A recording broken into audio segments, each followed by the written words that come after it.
Financial year 2018-19 यानी कि assessment year 2019-20 में इनकम टैक्स की रिटर्न पर नया अपडेट इनकम टैक्स डिपार्टमेंट के द्वारा रिलीज़ किया गया है, जिसके बारे में कि हम इनकम टैक्स न्यूज़ में डिस्कशन करेंगे। taxil.com के यूट्यूब चैनल पर मैं सी सतबीर सिंह आपका स्वागत करता हूं। रेगुलर अपडेट के लिए आप हमारे चैनल को सब्सक्राइब करें, नोटिफिकेशन बेल को प्रेस करना ना भूलें ताकि जैसे ही हम कोई नया अपडेट डालें आपके पास इमीडिएटली यह अपडेट पहुंच जाए। इनकम टैक्स डिपार्टमेंट के द्वारा नई फैसिलिटी लॉन्च की गई है, वह है आपकी इनकम टैक्स की रिटर्न में कुछ डेटा प्री फिल्ड आएगा, यानी कि इनकम टैक्स के पोर्टल से यह डेटा ऑटोमेटिकली आपके रिटर्न में चला जाएगा। इसके लिए आप XML वर्जन का भी यूज़ कर सकते हैं।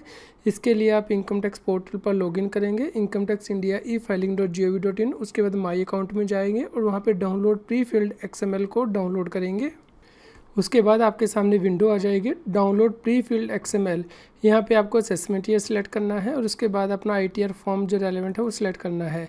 यहाँ पे नीचे डिस्क्लेमर भी दिया गया है कि जो pre filled tax claim data है वो जो डेटा है वो इनकम टैक्स के e-फाइलिंग एप्लीकेशन में जो डिटेल्स अवेलेबल है उसके अकॉर्डिंग ये डिटेल आपको दिखाई जाएगी, जिससे कि एसएससी को इंडिपेंडेंट वेरीफाई करना है। यानी कि डेटा मैंडेटरी नहीं है कि जो इंपोर्ट किया गया है वही डेटा आपको रखना है। यदि आप इसमें करेक्शन करना चाहते हैं तो आप कर सकते हैं। यहाँ पे आप कंटिन्यू बटन पर प्रेस करेंगे। यहाँ पे कौन कौन सी डिटेल हैं जो प्री फिल्ड आएंगी उसके बारे में यहाँ पे बताया गया है, जैसे कि इनकम टैक्स रिटर्न में आपका जो पैन है, नेम है, डेट ऑफ बर्थ है, वो आपका वहाँ से प्री फिल्ड आएगा जो कि आपका पैन के डेटाबेस में अवेलेबल है। इस प्रकार यदि आप इसमें करेक्शन करना चाहते हैं तो आप अपने पैन में करेक्शन के लिए अप्लाई करेंगे, जिसके बाद के ये जो डिटेल है वो अपडेट हो जाएंगी। इसके अलावा जो एड्रेस होगा आपका आधार नंबर, मोबाइल नंबर और ईमेल आईडी वो आपका e-फाइलिंग पोर्टल पर से प्री फिल्ड आएगा, यानी कि इनकम टैक्स इंडिया e-filing.gov.in में जो आपने प्रोफाइल दिया हुआ है उसमें जो डिटेल दी हुई है वहाँ से प्री फिल्ड आएगा। इसके लिए आप यहाँ पे प्रोफाइल सेटिंग में जाएंगे, माई प्रोफाइल में जाके आप अपने प्रोफाइल को अपडेट कर सकते हैं और उसके बाद ये जो डेटा है वो डाउनलोड कर सकते हैं।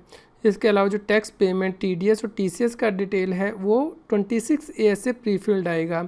26 AS में कौन सा TDS आ रहा है या टैक्स पेमेंट आ रही है, इसके लिए आप माई अकाउंट में जाएंगे। उसके बाद यहाँ पे व्यू फॉर्म 26 AS क्रेडिट है, इसे आप क्लिक करके अपने 26 AS के डेटा को चेक कर सकते हैं। जो सैलरी इनकम अलाउंस और डिडक्शन होगी वो 24 KU के एनेक्सर 2 से प्री फिल्ड आएगी। 24 KU एम्प्लॉयर को फाइल करना होता है, जिसमें को वो एम्प्लॉई का जो TDS काटा है उसकी डिटेल देता है।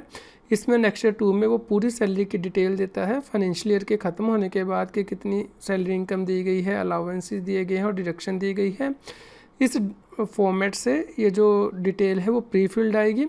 इसके अलावा हाउस प्रॉपर्टी का टाइप क्या है, ये भी आपकी जो पिछले साल की इनकम टैक्स की रिटर्न होगी वहाँ से प्री फिल्ड आएगा data. Income from house property की डिटेल 26 AS से प्री फिल्ड आएगी। यहाँ पे आप 26 AS को चेक कर सकते हैं। इसके अलावा जो FD पर यानी कि फिक्स्ड डिपॉजिट्स पर इंटरेस्ट इनकम आ रही है जो कि 26 AS में यहाँ पे अपीयर होगी, उसका डिटेल भी यहाँ पे ऑटोमेटिकली प्री फिल्ड आ जाएगा आपकी इनकम टैक्स की रिटर्न में। XML फॉर्मेट में आप इसे डाउनलोड कर सकते हैं। इसके अलावा यदि आपको इनकम टैक्स का रिफ़ंड मिला है और उस पर कोई इंटरेस्ट इनकम भी मिली है तो उसका डिटेल भी ऑटोमेटिकली प्री फिल्ड आएगा इनकम टैक्स पोर्टल से। इसके अलावा यदि आपने एरियर पर कोई रिलीफ क्लेम किया है अंडर सेक्शन 89, यानी कि आपको सैलरी के एरियर मिले हैं, तो उस केस में 24 KU में जो एनेक्शन नंबर 2 दिया होगा, यानी कि जो आपके एम्प्लॉयर ने आपकी सैलरी की TDS रिटर्न फाइल की है उसमें एनेक्शन नंबर 2 से यह डिटेल ऑटोमेटिकली प्री फिल्ड आएगी। इसके अलावा जो बैंक अकाउंट की डिटेल है वो भी आपने जो पिछले साल की इनकम टैक्स की रिटर्न भरी है उसमें से जो बैंक्स की डिटेल है वो प्री फिल्ड आएगी। इसके अलावा जो वेरिफिकेशन डिटेल है, यानी कि आप सेल्फ फाइल कर रहे हैं या फिर रिप्रेजेंटेटिव पैन के तौर पर अप्लाई कर रहे हैं, वो भी इसके बेसिस पर आएगी कि आपने किस पैन के तौर पर लॉगिन किया है। आप इनकम टैक्स के पोर्टल पर जाकर आप अपने बैंक अकाउंट को प्री वैलिडेट कर सकते हैं। इसके लिए आपको प्रोफाइल सेटिंग में जाना है और pre validate your bank account button पर क्लिक करना है, जिससे कि आपने अपने बैंक में जो मोबाइल नंबर दिया हुआ है वो वैलिडेट हो जाएगा और आपका बैंक अकाउंट भी वैलिडेट हो जाएगा। उसके बाद आप यहाँ पे देख सकते हैं कि जो बैंक अकाउंट की डिटेल है वो यहाँ पे आ गई है, यानी कि जो सबसे पहला बैंक है वो प्री वैलिडेटर सोर्स जो आपने किया हुआ है प्रोफाइल सेटिंग में जाके वहाँ से उठाया गया है। उसके बाद के जो बैंक्स हैं वो जो आपने लेटेस्ट इनकम टैक्स की रिटर्न भरी है वहाँ से उठाए गए हैं। इस डेटा को आप डाउनलोड कर सकते हैं डाउनलोड एक्सएमएल में। इसके अलावा यदि आप जिस बैंक अकाउंट में रिफ़ंड क्लेम करना चाहते हैं उसे आप यहाँ पे चूज़ कर सकते हैं टिक करके। यहाँ पे असेसमेंट ईयर 2016-17 से आगे का जो इनकम टैक्स की रिटर्न है उसे लेटेस्ट इनकम टैक्स की रिटर्न मानी जाएगी। ये जो आप यहाँ से एक्सएमएल फाइल डाउनलोड करेंगे उसे आप इनकम टैक्स रिटर्न की जो ऑफलाइन यूटिलिटी है जावा या फिर एक्सेल उसमें इंपोर्ट कर सकते हैं। इसके बाद आप income tax India e-filing.gov.in portal पर जाएंगे। वहाँ पे आप अपनी राइट हैंड साइड में यहाँ पे IT रिटर्न प्रिपरेशन सॉफ्टवेयर की टैब देख सकते हैं। आपको इसे क्लिक करना है और यहाँ पे जाके आप जो लेटेस्ट फाइल है उसे डाउनलोड करना है। यहाँ पे आप असेसमेंट सेलेक्ट करने के बाद जो रेलिवेंट फॉर्म होगा उसकी एक्सेल यूटिलिटी या फिर जावा यूटिलिटी को डाउनलोड करके उसमें ये डेटा जो आपने प्री फिल्ड डेटा डाउनलोड किया है उसे इंपोर्ट कर सकते हैं। मान लीजिए आप एक्सेल फाइल को डाउनलोड करते हैं, जो जी फाइल डाउनलोड होगी उसे आपको राइट क्लिक करके एक्सट्रैक्ट करना है और उसमें जो एक्सेल यूटिलिटी होगी उसे आपको ओपन करना है। जिसके बाद कि आपके सामने मैसेज डिस्प्ले हो जाएगा। इसके बाद आप ओके प्रेस करेंगे तो उसके बाद यहाँ पे आप देख सकते हैं अपनी राइट हैंड साइड में यहाँ पे import from previous version data आ रहा है और import personal and text detail from prefilled XML ये बटन दिया गया है। यहाँ पे जाके आपने जो एक्सएमएल फाइल को डाउनलोड किया है इनकम टैक्स के पोर्टल से उसे यहाँ पे इंपोर्ट करना है, जिससे कि आपका डेटा जो है यहाँ पे प्री फिल्ड आ जाएगा। इस प्रकार आप देख सकते हैं कि जो सबसे पहली टैब है इनकम डिटेल, यहाँ पे डेटा ऑटोमेटिकली फिल्ड आ गया है। First name, last name, PAN number, Aadhaar card, address, email ID, extra. इसी प्रकार जो सेकंड टैब है TDS की, उसमें भी डेटा जो है ऑटोमेटिकली आ गया है। 26 ईयर्स में जो TDS आ रहा था वो डेटा यहाँ पे इंपोर्ट हो चुका है। इसी प्रकार जो अगली टैब है टैक्सेस पेड एंड वेरिफिकेशन, इसमें आपको जो बैंक अकाउंट थे लास्ट इनकम टैक्स की रिटर्न में आपने जो फिल किए थे वो यहाँ पे ऑटोमेटिकली इंपोर्ट हो गए हैं। यहाँ पे आपका नाम, फादर्स नेम, पैन कार्ड यहाँ पे ऑटोमेटिकली इंपोर्ट हो चुका है।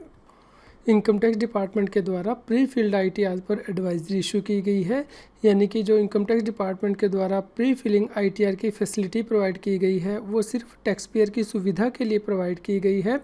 इसलिए टैक्स पेयर को प्री फिल्ड डेटा को वेरीफाई करना है कि क्या वो सही है, और इसके अलावा भी यदि उसकी कोई और टैक्सेबल इनकम है जैसे कि सैलरी के अलावा जो कि वहाँ पे प्री फिल्ड नहीं आ रही है तो उसे टैक्स पेयर को वहाँ पे ऐड करना है और उसके बाद ही अपनी ITR को फाइल करना है।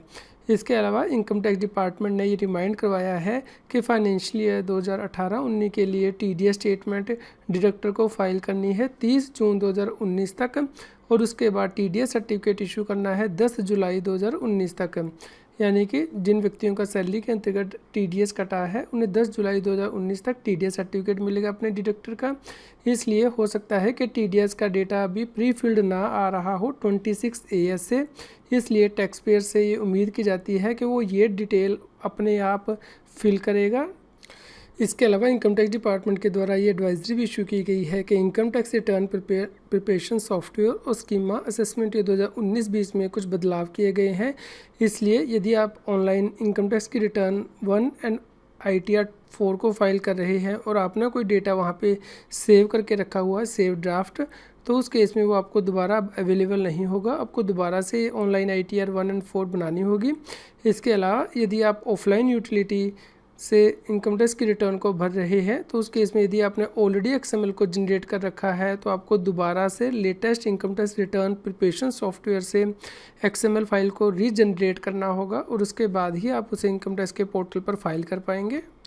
आप अपने इनकम टैक्स की रिटर्न को ऑनलाइन ही प्रिपेयर कर सकते हैं और सबमिट कर सकते हैं। इसके लिए आपको income tax India e-filing.gov.in portal पर लॉगिन करना है। उसके बाद इनकम टैक्स रिटर्न में जाना है। यहाँ पे आपको रेलेवेंट असेसमेंट ईयर सेलेक्ट करना है और उसके बाद यहाँ पे ITR फॉर्म सेलेक्ट करना है। उसके बाद आप यहाँ फाइलिंग टाइप सेलेक्ट करेंगे, ओरिजिनल या फिर रिवाइज, और लास्ट में आपको सबमिशन मोड सेलेक्ट करना है, यानी कि क्या आप ऑनलाइन ही प्रिपेयर करके सबमिट करना चाहते हैं या फिर XML फाइल को अपलोड करना चाहते हैं। तो यहाँ पे आप प्रिपेयर एंड सबमिट ऑनलाइन यहाँ पे क्लिक करेंगे, जिसके बाद कि आपको प्री फिल्ड ITR फॉर्म जो है वो मिल जाएगा यहाँ पे।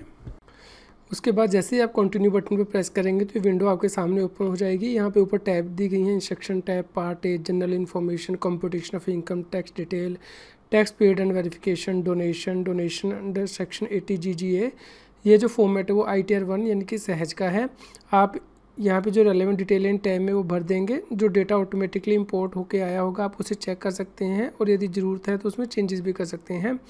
यहाँ पे आप इसे ड्राफ्ट फॉर्मेट में सेव कर सकते हैं और यदि आपने चेक कर लिया है तो यहाँ पे प्रीव्यू एंड सबमिट का बटन दिया गया है। आप देखने के बाद उस रिटर्न को सबमिट कर सकते हैं। आज की इनकम टैक्स की न्यूज़ आपको कैसी लगी हमें कमेंट करके ज़रूर बताएं। कृपया लाइक करें और शेयर करें। जितना अधिक आप लाइक करते हैं या शेयर करते हैं उतनी ही अधिक हमें प्रेरणा मिलती है कि हम और भी अधिक अच्छी इनकम टैक्स की न्यूज़ आप तक पहुंचा पाएँ। जीएसटी, टैक्स और फाइनेंस के रेगुलर अपडेट के लिए आप टैक्सील की मोबाइल ऐप को गूगल प्ले स्टोर से डाउनलोड कर सकते हैं। इसका लिंक इस वीडियो के डिस्क्रिप्शन में भी दिया गया है। यदि आप टैक्स के बारे में और अधिक जानकारी चाहते हैं तो हमारे यूट्यूब चैनल की प्लेलिस्ट को रेफ़र कर सकते हैं। यहाँ पे टॉपिक वाइज वीडियो दिए गए हैं जिन्हें कि आप रेफ़र कर सकते हैं।